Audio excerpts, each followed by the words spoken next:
Radio Clédou, c'est tout un monde entre vos oreilles.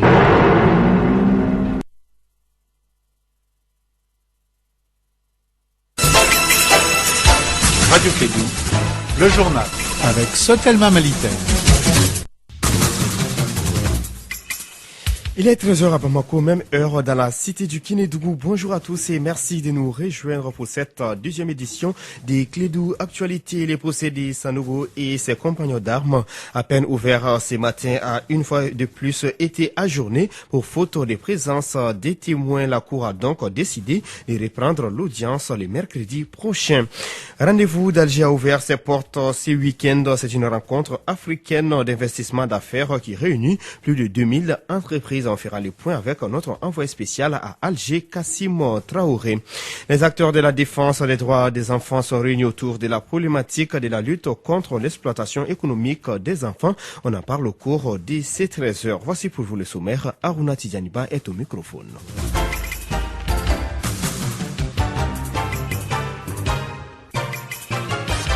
Une fois de plus, bonjour à tous. Je vous disais un titre, procès Amadou Aya Sanogo, la Cour constatant l'absence des témoins dans la salle a suspendu l'audience dès son ouverture. Le procès doit reprendre mercredi 7 décembre 2016. Écoutons les procureurs auprès de la Cour d'appel, Mamadou Lamine Koulibaly au micro de notre envoyé spécial, Mahmoudou Khan. Nous avons servi les citations, ils sont cités régulièrement. Ils auraient dû être là. Vous avez remarqué, à l'ouverture, certains étaient là, ils étaient nombreux ici, les témoins. Après, ils sont partis. Mais ceux-là qui sont restés à la date d'aujourd'hui, il y a 5 témoins cités par le ministère public qui sont là et qui sont donc prêts à témoigner. Maintenant, les autres, on va les faire venir. Mamadou Lamine Koulibaly, procureur auprès de la Cour d'appel de Bamako. Écoutons à présent l'un des avocats de la défense, Maître Aruna au micro de notre envoyé spécial Mahmoudou Khan. Nous sommes qu'à la 3e et il pourrait y en avoir d'autres et les raisons sont objectives et juridiques. À ce stade, il a été simplement constaté que les témoins n'ont pas comparu alors qu'ils ont été régulièrement cités par le parquet. Et c'est normal que le président de la Cour, en accord avec la Cour, prenne une décision de faire comparaître ces témoins s'il le faut par la force. Qu'est-ce qui va se passer selon vous maintenant, le mercredi? Ils doivent comparaître, forcément. C'est une manu militari cette fois-ci. D'où vient la faute? Mais bon, on ne va pas situer des responsabilités à ce stade. On dira simplement que des citations ont été faites, les gens n'ont pas voulu déférer aux citations. Mais toute personne qui a reçu une citation et ne comparait pas est en faute. Ce n'est pas forcément le parquet.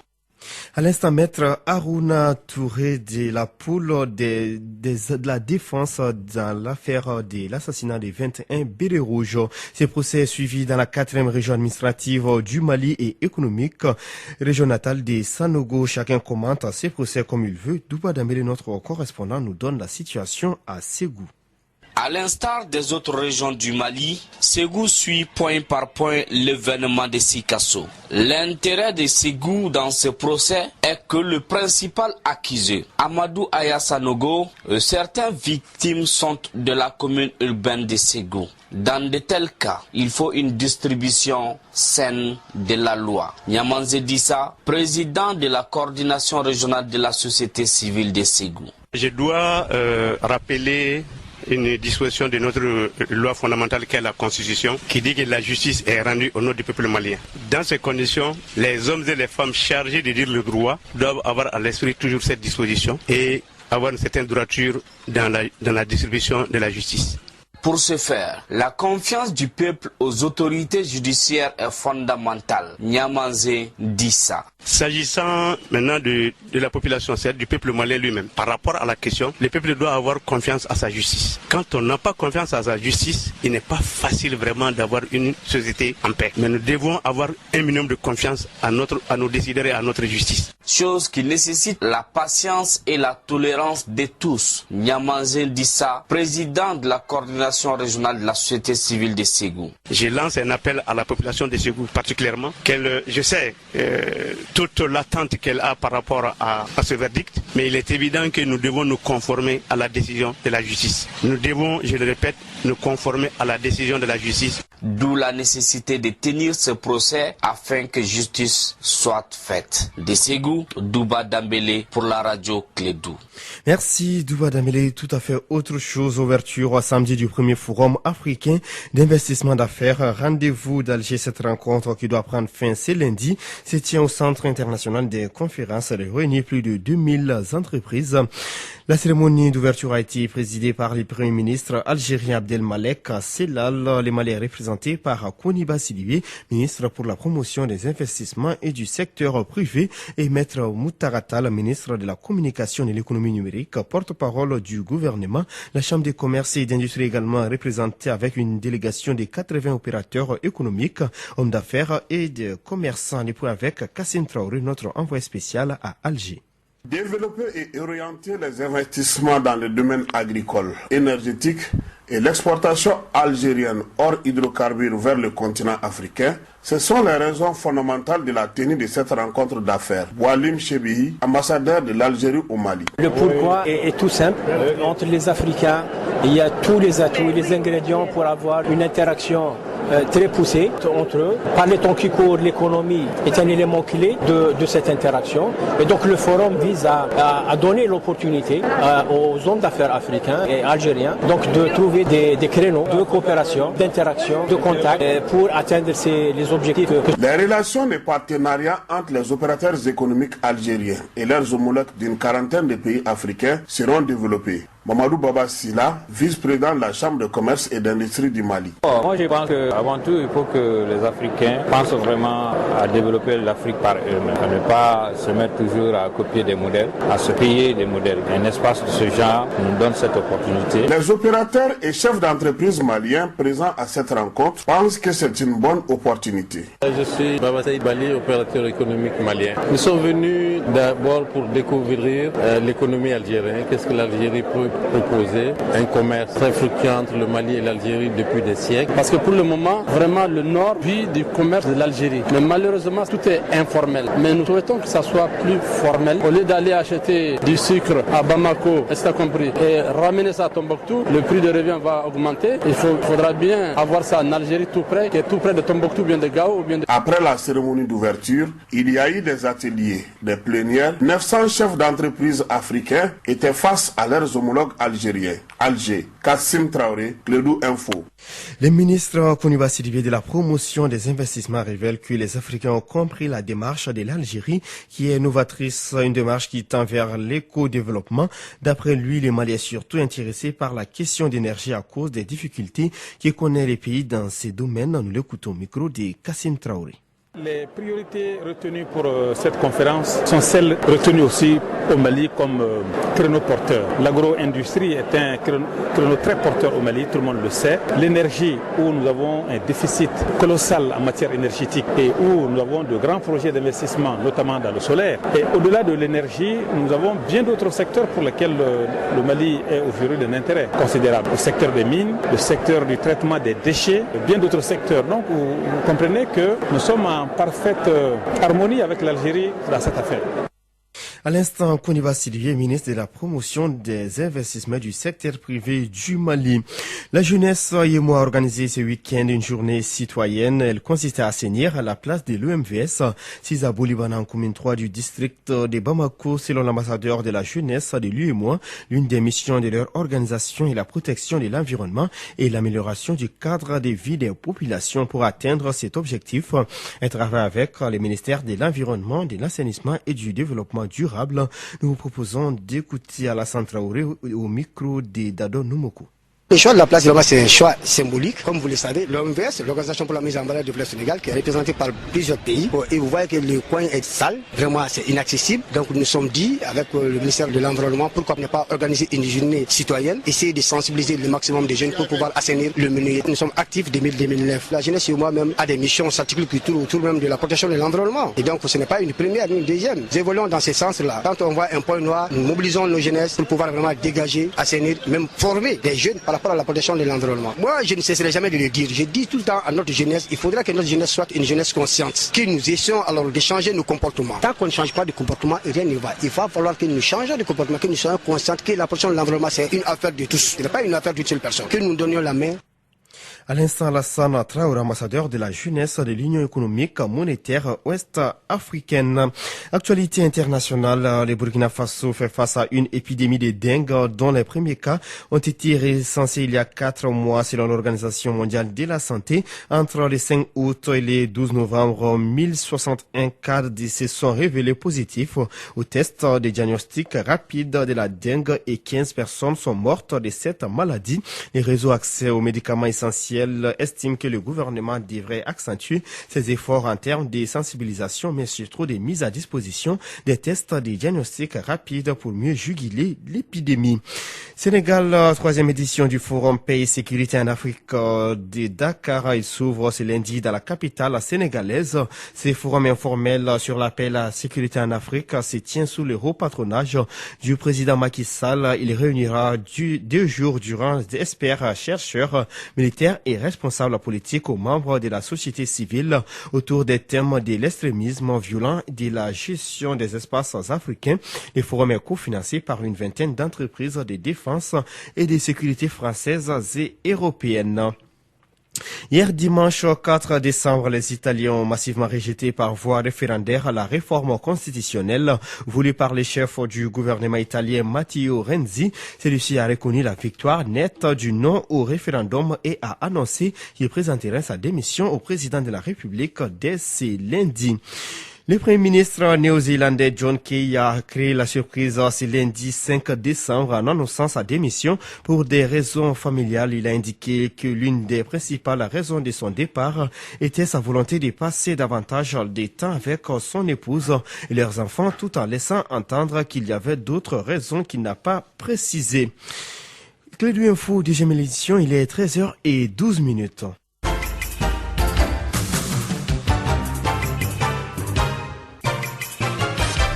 Je vous lisais un titre, comment mettre fin à la pratique de la mendicité au Mali. La problématique est au centre d'un forum national sur la pratique de la mendicité au Mali organisé par le ministère de la Solidarité et de l'Action sociale. Cette rencontre regroupe l'ensemble des acteurs de la défense des droits des enfants. Selon le secrétaire général de la coalition malienne des droits des enfants, il ne s'agit pas de lutter contre les mendiants, mais contre l'exploitation économique des enfants.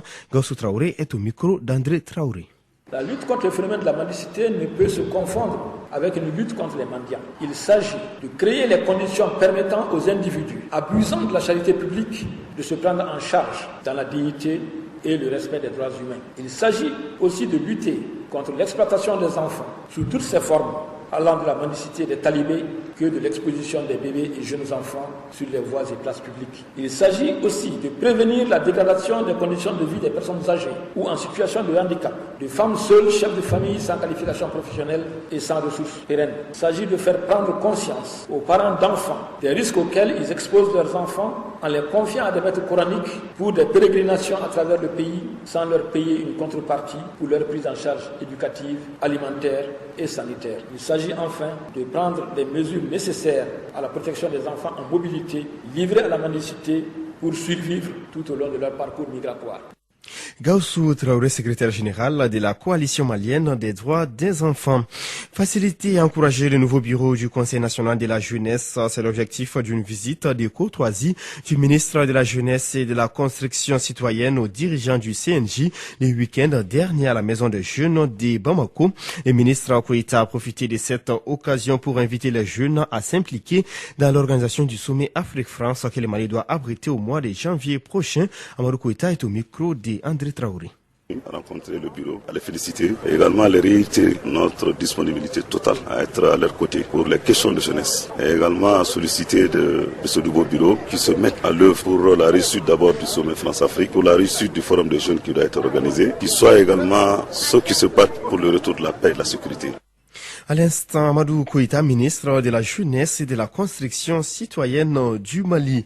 Place des jeunes filles dans le processus de réconciliation et des pièces, les thèmes de la 2e édition du CAADA de leadership jeune organisé par l'Association pour le développement de l'Afrique. La rencontre vise à améliorer les conditions de vie des jeunes filles dans les domaines du développement. Elle contribue également au soutien et à la mise en œuvre de toutes sortes de projets de développement jugés pertinents pour la jeunesse africaine. Astan Jawara, reportage. L'Association pour le développement de l'Afrique, ADA, est un mouvement de jeunes citoyens qui inscrit ses actions dans le cadre du renforcement du leadership des jeunes filles. Keita Fatoumata Sango, présidente de l'Association pour le développement de l'Afrique, ADA. Une édition en effet placée sous le thème « Rôle des jeunes filles dans le processus de réconciliation et de paix » avec comme slogan « Un Qatar ». Cela nous fait 2 ans, jour pour jour, que nous travaillons avec assiduité et abnégation sans ménager aucun effort sur cette 2e édition du programme intitulé « Camp ADA de leadership jeune ». Faut-il rappeler encore que ADA est un mouvement de jeunes citoyens engagés qui inscrit ses activités spécifiquement dans le cadre du renforcement du leadership des jeunes. Nous pouvons donc affirmer que cette édition a été un réel succès. Le ministre de la Jeunesse et de la Construction citoyenne, Amadou Koïta, salue cette action à sa juste valeur.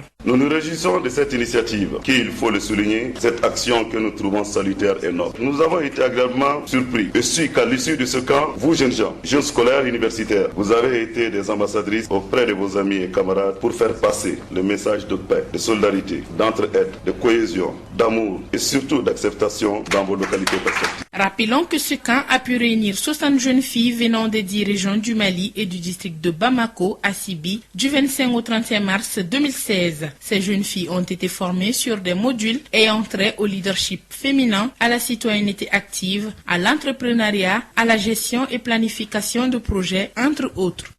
Merci Astan Diawara pour toutes ces explications. Direction la cité des Balanzan où les scientifiques de la région ont tenu ce week-end les forums professionnels de la santé. Les thèmes choisis pour cette 5e édition des journées scientifiques s'intitulent Mortalité maternelle et infantile, enjeux et perspectives. Organisée par le conseil régional des Ségou de l'ordre des médecins du Mali, cette rencontre était placée sous le signe de la cohésion et du partenariat gagnant-gagnant entre les professionnels de la santé et les bénéficiaires des services de santé. Les points avec Douba Damele, notre correspondant local. Au cours des journées de cette année, les participants ont eu droit à plusieurs activités de communication et de conférences sur la mortalité maternelle et infantile. Dans son adresse aux participants lors de la cérémonie d'ouverture, la présidente Makadi Fatoumata Djigé est revenue sur les travaux et les résultats de la 4e édition des journées scientifiques avant de présenter les raisons du choix du thème de cette 5e édition. L'édition de l'année passée qui avait pour thème les stratégies de réduction de la mortalité maternelle et néonatale a été un réel succès. La présence de 150 agents de santé, 8 conférences débattues et 16 communications orales présentées. Fort encouragés par ces résultats, nous vous avons donné rendez-vous cette année pour débattre de mortalité maternelle et infantile, enjeux et perspectives. C'est le lieu pour vous d'échanger sur la stratégie de réduction de la mortalité maternelle et néonatale. Mamadou Gaoussou Traoré, directeur de cabinet du gouverneur de Ségou, a décliné l'importance du choix du thème. Il est important pour ce faire de rappeler que de l'indépendance à nos jours, plusieurs stratégies ont été mises en œuvre par l'État malien et ses partenaires techniques et financiers pour réduire la mortalité maternelle et infantile. Nous avons certes enregistré des progrès significatifs au cours de ces années. Cependant, malgré ces résultats encourageants, la santé de la mère et de l'enfant reste toujours menacée, voire préoccupante dans notre région. À la fin des travaux, la commission d'organisation, en partenariat avec la direction régionale de la santé de Ségou, ont remis de façon symbolique des attestations de participation. De Ségou, Douba Dambélé pour la radio Clédou.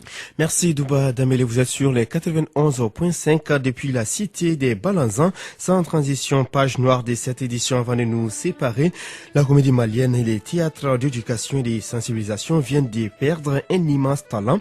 Tenema Sanogo, alias L'Accident, s'est éteint hier dimanche 4 décembre 2016 alors qu'il était au sommet de son art. Tenema Sanogo, alias L'Accident, était un élément important du groupe Nyogolon. Il était aussi très sollicité dans les publicités à la télévision nationale.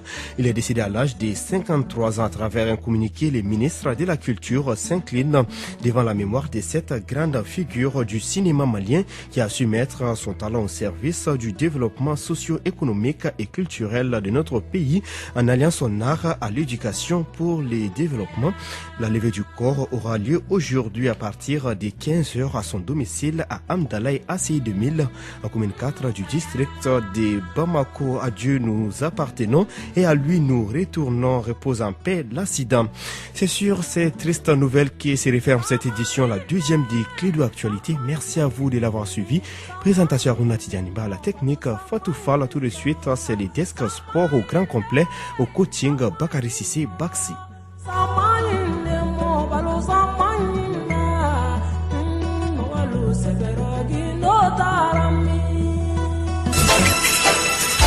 Radio Clédou, le journal avec Sotelma Malitel.